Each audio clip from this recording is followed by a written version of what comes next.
Salut à tous, c'est Maya ici, je retrouve dans cette vidéo aussi pour vous parler de mes lectures du mois de mai, des lectures qui sont un peu des déceptions parce que j'ai eu aucun coup de cœur. Alors je sais pas si vous avez suivi, mais au mois de avril-mai, c'était sur 7 jours. Bref, vous avez compris, je devais lire des classiques. Donc au total, donc ce mois-ci, le mois de mai, j'ai lu 11 livres. Mais du coup dedans, il y avait 4 classiques. Il y avait donc 20 milieux sous les mers, il y avait le Tartuffe, il y avait le Petit Prince et il y avait le Misanthrope. Donc voilà, je vais pas vous en parler dans cette vidéo vu que j'ai fait des vidéos vlog lecture, donc ça ne sert à rien. Aujourd'hui je vais vous parler de romans, je vais vous parler de BD et aussi de manga. Donc voilà, c'est parti, let's go. Le premier livre que j'ai lu ce mois-ci, c'était pour un challenge Readathon. On devait lire donc un maximum de livres de pages en 48 heures. Et du coup, j'avais lu la moitié, un 2 avant toi de Jojo Moyes, publié dans les éditions Milady. Alors celui-là, ça faisait une éternité qu'il était dans ma palle. Et en fait, je l'avais mis déjà dans ma palle du printemps. Si vous vous souvenez de ma vidéo, si vous en rappelez plus, je vous la laisse par là. Pourquoi j'ai attendu autant de temps pour lire ce livre? Tout simplement parce que je savais que ça allait aborder un thème pas très gai, le thème de la mort, et je viens de postillonner. Puisqu'on va suivre un personnage qui s'appelle Will, il est très tétraplégique.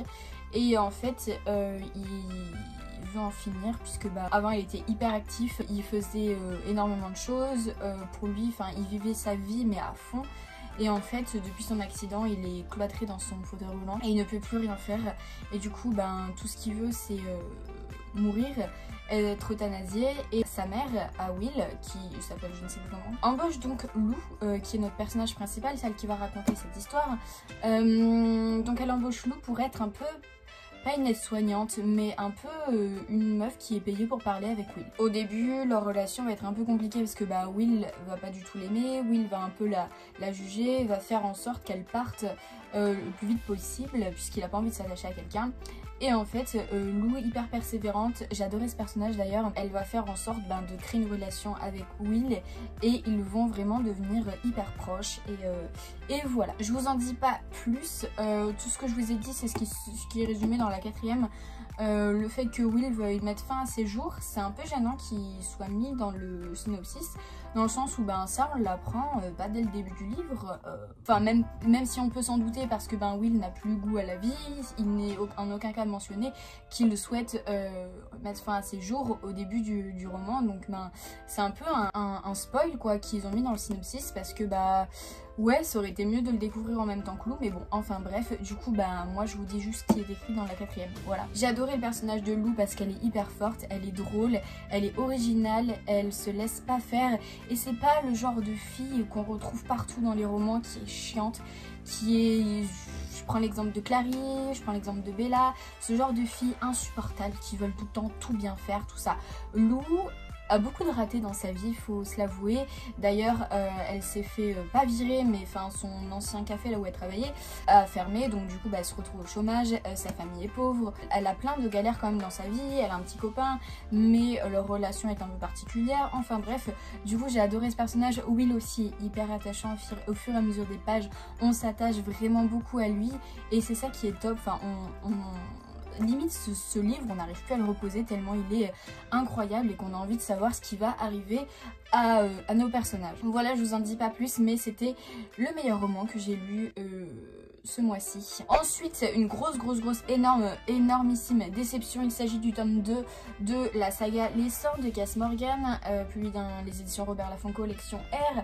Alors là, énorme déception dans le sens où la série qui est adaptée est ma série préférée, sauf qu'elle a rien à voir avec les livres, mais vraiment rien à voir. Déjà on n'a pas les mêmes personnages qui sont mis en avant, ici on a plusieurs points de vue, on a 4 points de vue à peu près. Voilà, on a un point de vue du côté de ceux qui sont sur la terre, un point de vue du côté de quelqu'un qui est sur, de glace, qui est sur le vaisseau spatial. C'est intéressant, mais on s'en fout quoi. Le tome 1, pareil, j'étais hyper déçue parce que rien à voir avec la série je l'adore, je la surkiffe, elle est juste géniale. D'ailleurs en ce moment il y a la nouvelle saison qui est en train de sortir. En fait ce tome, je pense que j'ai peut-être laissé trop de temps entre le premier et celui-là, mais dès que je suis arrivée dans l'histoire, je me souviens de rien. Genre, j'avais tout oublié, je savais même pas ce qui se passait, et j'ai mis énormément de temps à rentrer dans ce livre, alors que c'est un young adulte, c'est voilà, c'est écrit hyper gros, ça se lit hyper vite. Une fois que j'étais dedans, je l'ai lu vite. Pourquoi? Parce que j'avais envie d'en finir, de savoir ce qui se passe quand même à la fin, mais envie d'en finir parce que bah, j'étais pas du tout dedans et que ça me saoulait. Et plusieurs fois j'ai levé les yeux en l'air, et plusieurs fois même il y a des fautes dans le livre, on dit que c'est Clark alors qu'en fait c'est Glass. Enfin, c'est un peu, voilà, ce livre je l'ai trouvé bâclé en fait. En fait, le truc c'est que dans ma tête je le compare à la série, donc si j'avais pas vu la série que je le lisais, ça se trouve je l'aurais trouvé super bien, mais le fait est que bah, j'ai la série en tête. Donc Les Singes, je sais pas si vous savez de quoi ça parle, mais en gros c'est de la science-fiction, mais j'ai du mal avec ce mot, c'est un truc de dingue. Science-fiction, d'adulte hein, du coup, où en fait on a 100 jeunes qui vont être envoyés sur la Terre qui a été abandonnée depuis plusieurs années puisqu'elle a été radiation, tout ça. Et voilà, donc on va suivre plusieurs personnages, donc ceux qui sont sur la Terre, on va suivre un peu leur évolution, tout ça. Sauf qu'on va pas suivre énormément leur évolution, à plus se porter sur la romance. Du coup ça m'a saoulée puisque ben, ce qui est mis quand même en avant dans la série, c'est leur adaptation sur la Terre, et c'est ce que j'aurais voulu retrouver dans le roman, dans le livre. C'est ben, voir comment ils arrivent à s'adapter sur la Terre en sachant qu'ils n'y ont jamais vécu et qu'ils connaissent pas tout ce qu'il y a sur la Terre vu qu'ils ont habité dans l'espace. Voilà, donc on met énormément en avant la romance, du coup ça m'a saoulée. Pas vraiment de points positifs à ce livre en fait, je sais pas. J'ai eu vraiment du mal. Du coup, grosse déception. Voilà, sorry. Ensuite j'ai lu Une braise sous la Somme de Sabaa Tahir. Donc là, c'est une bonne lecture quand même, mais pas un coup de cœur. Dans le sens où j'ai beaucoup aimé le monde, j'ai beaucoup aimé les personnages. Voilà, donc je sais pas si vous savez de quoi ça parle, Une braise sous la Somme. D'ailleurs, il y a sur Instagram Luna Boukadik qui organise une relecture de ce livre. Et du tome 2 pendant tout le mois de juin, donc n'hésitez pas à aller voir. Peut-être que je l'ai lu trop vite puisque je l'ai lu à l'occasion du Bookame, le challenge que j'avais créé, et je sais pas, peut-être que je suis passée à côté de quelque chose, je pense hein, peut-être que je le relirai un jour et que je l'aimerai encore mieux. Mais du coup voilà, j'ai pas tout compris ce qui se passait dans ce monde. Donc quatrième de couverture qui nous dit: autrefois l'empire était partagé entre les érudits, cultivés, gardiens du savoir, et les martiaux, armés, redoutables, brutales, dévoués à l'empereur, mais les soldats ont pris le dessus, et désormais quiconque est surpris en train de lire ou d'écrire s'expose au pire châtiment. Dans ce monde sans merci, Laïa, une esclave, et Elias, un soldat d'élite, vont tout tenter pour retrouver la liberté et sauver ceux qu'ils aiment. Alors d'ailleurs je viens d'apprendre quelque chose, c'est que quiconque est surpris en train de lire ou d'écrire s'expose au pire châtiment. Sauf qu'en fait ça, on nous le souligne, mais genre juste à un moment, mais pas du tout, enfin ça n'a rien à voir avec l'intrigue du livre. J'avais jamais lu la quatrième de couverture du coup, bah, parce que je ne lis pas. Mais ouais en fait, c'est une grosse blague, on nous annonce un truc qui n'existe pas, bref. Donc j'imagine que c'est de la fantaisie parce que bah, ça se passe pas plusieurs années après notre monde. De la dystopie oui, puisque bah, c'est pas une utopie, c'est une dystopie bien évidemment. Ensuite, qu'est-ce que je pourrais dire sur ce livre? J'ai adoré Elias, j'adore ce personnage qui a des valeurs et qui vraiment essaye de faire au maximum pour les respecter. J'ai adoré Hélène aussi, je la trouve juste géniale. Par contre elle, au contraire d'Elias, respecte les lois, elle va pas voilà, enfreindre les règles de l'école de Blackleaf, l'école où ils sont pour apprendre à être masques qui, si j'ai bien compris, sont ceux qui, c'est en gros les policiers et les gendarmes de notre époque, je crois. Laïa j'ai bien aimé, mais sans plus en fait, je sais pas ce qui m'a gêné. Pourtant elle est très bien, j'ai bien aimé, mais voilà, quelque chose m'a gêné. Et je sais ce qui m'a gêné aussi dans ce livre, c'est que j'aurais besoin d'un peu plus d'explications sur le monde dans lequel on vit, dans lequel voilà, le monde qu'on va suivre pendant 520 pages à peu près. Donc ça m'a embêté, déjà il n'y a pas de carte, je sais même pas où on est géographiquement, ça me perturbe. Après très bonne lecture, des actions de ouf, un personnage hyper détestable, la commandante, donc ça c'est génial. Après une intrigue qui est très bien menée, ça j'ai rien à redire dessus, juste génial, des retournements de situation, tout ça, donc super cool. Mais voilà, au niveau du monde qui est construit, il est très bien, mais j'aurais aimé un peu plus d'approfondissement du monde et surtout visualiser une carte. J'ai besoin de ça en fait pour m'imaginer le monde, voilà. Ensuite alors là, attention, énorme déception. Il s'agit de Traqué de PCcast et Chris Nikas. Donc là c'est le tome 5 de La Maison de la Nuit, publié dans les éditions Pocket Jeunesse. Donc là c'est la version poche. Il y a 11 tomes je crois de sortie de cette saga, 11 tomes que je ne lirai pas puisque j'abandonne cette saga suite à ma lecture de ce tome-ci. Je la mets à vendre sur Vinted si jamais ça vous dit. Ah mais que dire, en fait j'ai lu les 4 premiers tomes quand j'étais au lycée. Et peut-être en première année de fac j'ai lu le dernier, enfin le 4e. J'avais adoré à l'époque parce que c'était hyper addictif, hyper page turner, puisque enfin voilà, on avait envie de savoir ce qui se passait. Les personnages sont des adolescents, 16, 17 ans. Donc voilà, ils parlent comme des ados. Donc à l'époque j'avais adoré. Par contre maintenant, donc là je l'ai lu il y a moins d'une semaine.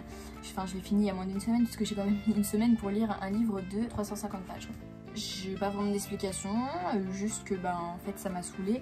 J'ai lu les 100 dernières pages en diagonale en 20 minutes, hein, pour vous dire. Quand je me suis dit vas-y j'abandonne, je me suis dit juste après non j'abandonne pas en livre.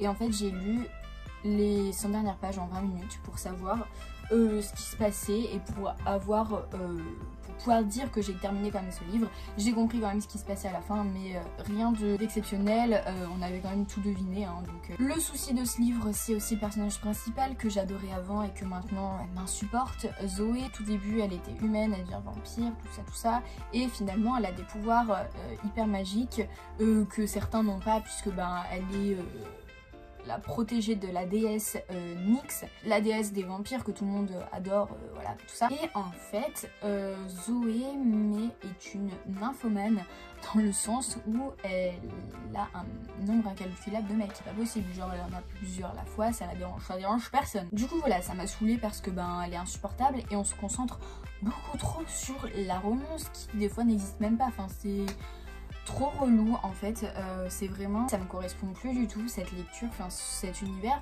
J'aimais bien, et si vous regardez, je l'ai lu, donc j'ai commencé pour le Bukame, je vous en parle dans mon vlog, mais en gros je pensais que ça allait se lire vite et que ça allait me faire du bien de passer parce que j'avais lu Une vraie sous la cendre et ensuite je suis passée à ça, et que ça allait me faire du bien dans le sens où c'est une lecture légère. Lol, j'ai mis une semaine à lire ce livre alors qu'Une vraie sous la cendre 520 pages, j'ai mis 4 jours. Il y a énormément de personnages dans ce livre, on s'y perd, il y a beaucoup trop de dialogue, ça m'énerve, aucun sens à ce livre, enfin voilà. Franchement, vraiment, mais énorme déception quoi. J'en ai marre de ces personnages qui n'ont que en tête les garçons, l'amour, nanana. Non, en fait, et l'intrigue passe au second plan, enfin au bout d'un moment c'est chiant quoi. T'en as bonbon dans cette saga, La Maison de la Nuit, Pocket Jeunesse, bam, ça dégage.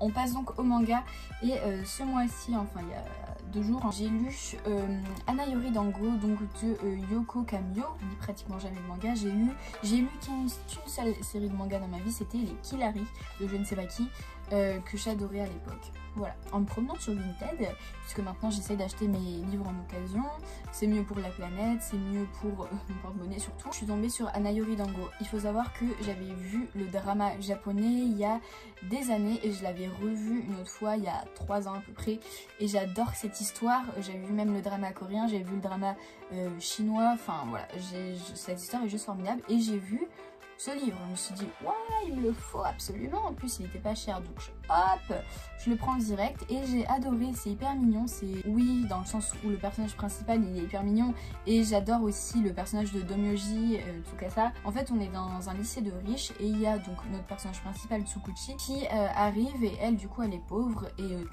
ses parents misent sur elle pour avoir une meilleure éducation et devenir riche après, enfin bref s'en sortir. Et en gros dans ce lycée de riches, tout le monde se juge, tout ça, il y a un groupe de 4 mecs qui sont les F4, donc les 4 fleurs en gros, et en fait ils sont hyper tout puissants dans le lycée, et c'est eux qui décident un peu de tout, et ils maltraitent pas mal d'élèves. Dès qu'un élève fait un faux pas, ils leur mettent un carton rouge, et alors là à partir de ce moment là tout le monde doit les harceler dans le lycée. Donc ce livre parle notamment de harcèlement scolaire.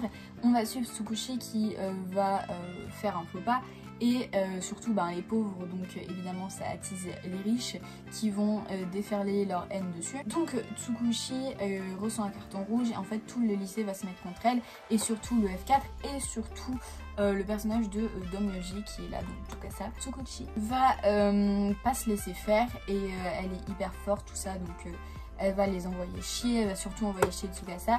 Tsukasa qui va en fait se rendre compte qu'elle ressemble à sa sœur, et du coup il va un peu avoir un coup de cœur pour elle, un coup de foudre, mais il va pas se l'avouer. Même dans le tome 2 que j'ai lu, Je l'ai pas acheté, je l'ai lu en e-book, un peu illégalement, mais il y a 37 tomes, il faut se l'avouer. Ne me tapez pas, c'est pas bien ce que je fais, je le sais. Bon, qui n'a jamais lu un livre gratuit, franchement, hein. Une pure bouffée d'air frais, c'était super bien de lire cette histoire, de retrouver cette histoire, donc franchement hyper cool.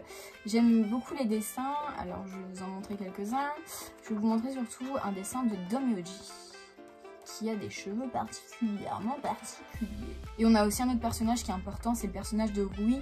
Et c'est un autre mec du F4, sauf que lui il va plutôt défendre Tsukushi, donc ça c'est cool. Là on en a un portrait de Dom Yoji. Voilà, donc il a un peu une tête particulière, des cheveux particuliers, mais bon. Next, the last one, last but not least, hein, comme on dit, une BD. Si vous vous souvenez, j'avais lu une BD aussi le mois précédent, dans le même genre. Donc là c'est le voyage extraordinaire de Philippi Camboni, publié dans les éditions Vent d'Ouest, et c'est comme celle que j'avais lue en fait, c'est un peu le même type de dessin, le même type d'histoire, et j'adore, et c'est juste formidablement trop beau. Voilà, comme vous pouvez voir, juste les dessins sont formidables. Donc celle-là je l'ai lue au tout début du mois, c'était aussi pour le Ridaton je crois. Ça remonte, mais j'avais adoré l'histoire. Donc là on se retrouve aussi donc en 1927. Et c'est ce que j'aime en fait, retrouver un monde un peu ancien. Et là en fait on va voir deux cousins qui vivaient dans un arbre avant. Enfin ils vivent toujours dans un arbre, enfin bref. Les parents de la cousine sont rentrés, ils sont un peu des voyageurs et ils sont riches. Donc ils vont rentrer chez les parents de la cousine et ils vont emporter l'arbre avec eux. Exportation de l'arbre. Ah là, en plus c'est trop beau. Voilà l'exportation de l'arbre. Après ils vont avoir une autre dame qui va venir, une dame qui va leur faire la classe à la maison, puisqu'il s'agit de, je sais plus si c'est pendant les vacances scolaires ou j'en sais rien, bref je me rappelle plus trop de ce qui se passe. Et il va y avoir un mystère dans le sens où le père du cousin, du coup le garçon, a disparu et on sait pas du tout où il est, tout ça. On a les deux personnages qui vont mener l'enquête dans la maison des parents de la cousine, un peu à côté, tout ça, ils vont découvrir quelque chose, mais quoi. Franchement c'était hyper agréable de lire ce genre de BD. C'est comme celle que j'avais lue, elle s'appelait Le Château des Étoiles. Et en fait c'était super bien, super reposant et les dessins sont juste magnifiques. Mais j'adore, c'est trop beau. Vous avez vu? Voilà. Bon, et bien cette lecture est plutôt longue quand même, mais j'avais beaucoup de choses à dire sur ces livres. J'espère que ça vous a plu, j'espère que vous n'êtes pas trop ennuyés. Dites-moi si vous avez lu des livres que je vous présente, si vous les avez bien aimés. Surtout, je suis curieuse pour le livre des 100 et le livre de la Maison de la Nuit qui sont mes plus grosses déceptions hein, de ce... J'allais dire book haul, pas du tout. Update lecture. Je vous fais de gros bisous. N'hésitez pas à vous abonner si vous aimez bien mes vidéos et si vous avez envie de suivre mes lectures. Qu'est-ce que j'avais envie de dire d'autre? Un petit like si ça vous a plu. Et moi du coup je vous dis à la prochaine vidéo. Bye bye.